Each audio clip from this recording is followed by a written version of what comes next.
Hello viewers, నేను doctor Rahul Reddy from Androcare andrology institute.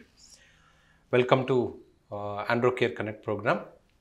తర్వాత నా పేరు హనుమంతరావు, చీరాల నుంచి. వయసు 68. సెక్స్లో పాల్గొనే ముందు టెడలాఫిల్ డ్యూరలాస్ట్ కలిపి వేసుకోవచ్చా? వీర్యం తొందరగా బయటికి రావడం లేదు, సలహా చెప్పండి.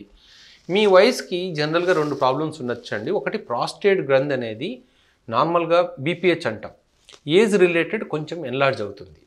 సో ఈ ఏజ్లో ప్రాస్టేట్ గ్రంథి పెరగడం అనేది చాలా కామన్.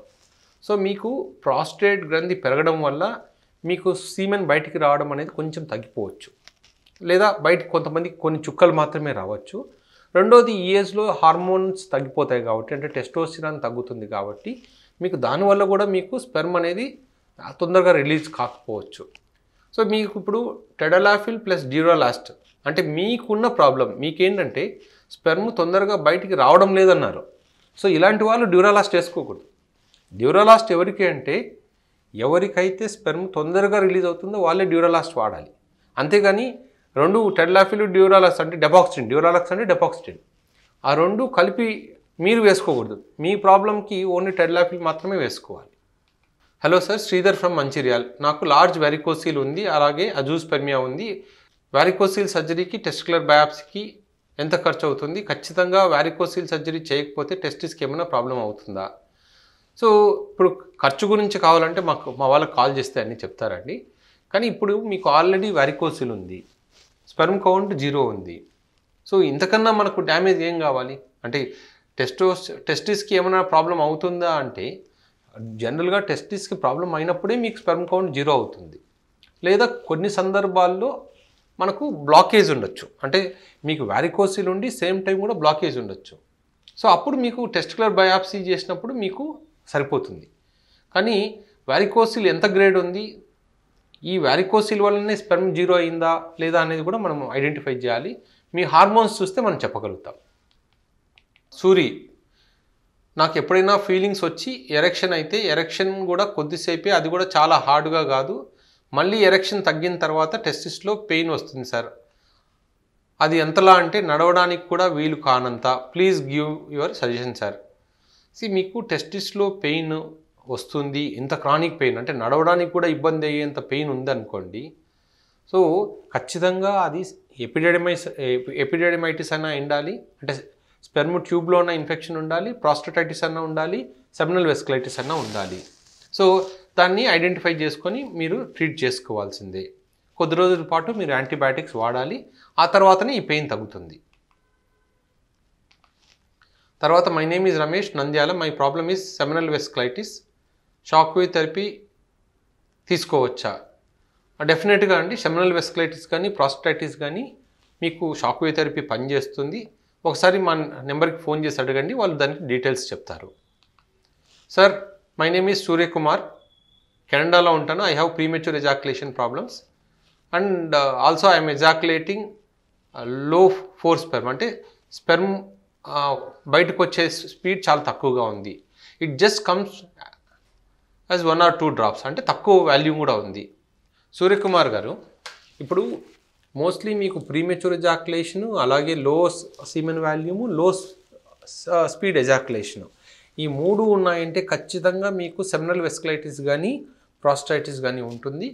సో అక్కడే లోకల్ డాక్టర్ని కలిసి ఒకసారి ఎవాల్యుయేట్ చేసుకోండి. స్పెర్మ్ కూడా కేవలం చుక్కల్లో వస్తుంది అంటే ఖచ్చితంగా సివియర్ ఇన్ఫెక్షన్ వల్ల అక్కడ బ్లాకేజ్ జరుగుతుంది.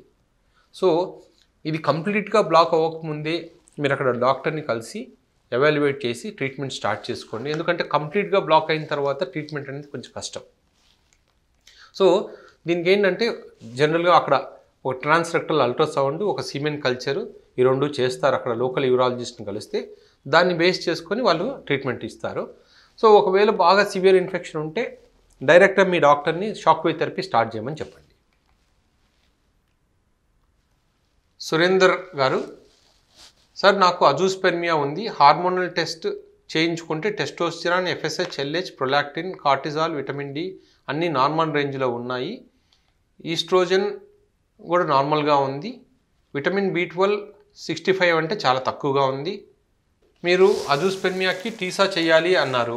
ఇన్హిబిన్ బి టెస్ట్ చేస్తే సరిపోతుందా?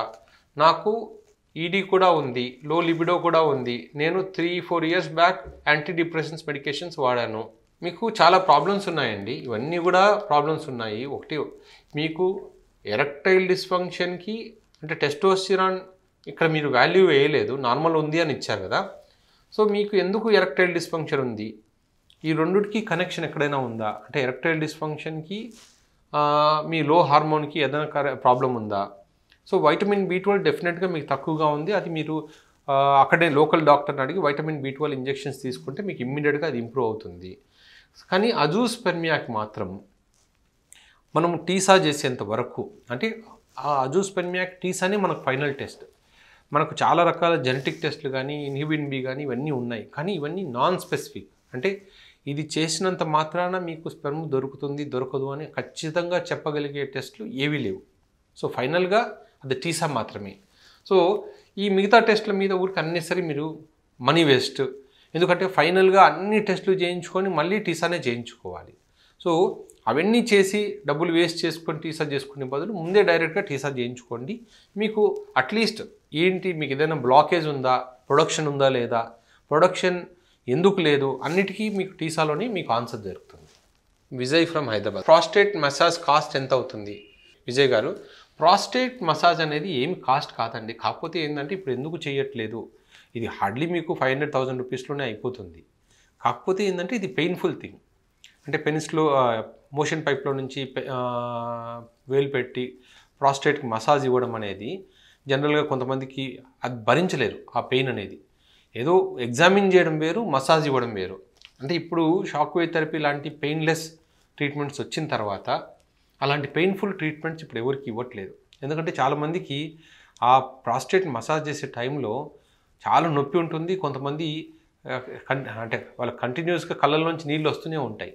సో ఒకప్పుడు ఏంటంటే మాకు దారి లేక వేరే ఏవి ట్రీట్మెంట్స్ లేనప్పుడు ప్రాస్టేట్ మసాజ్ లాంటివి చేసేవాళ్ళం. కానీ ఇప్పుడు అసలు తలుచుకుంటే అంత డిఫికల్ట్, అంత కష్టమైన ట్రీట్మెంట్ ఎందుకు చేసేవాళ్ళం అంటే అప్పట్లో వేరే ఏ ట్రీట్మెంట్ ఉండేది కాదు. ఇప్పుడు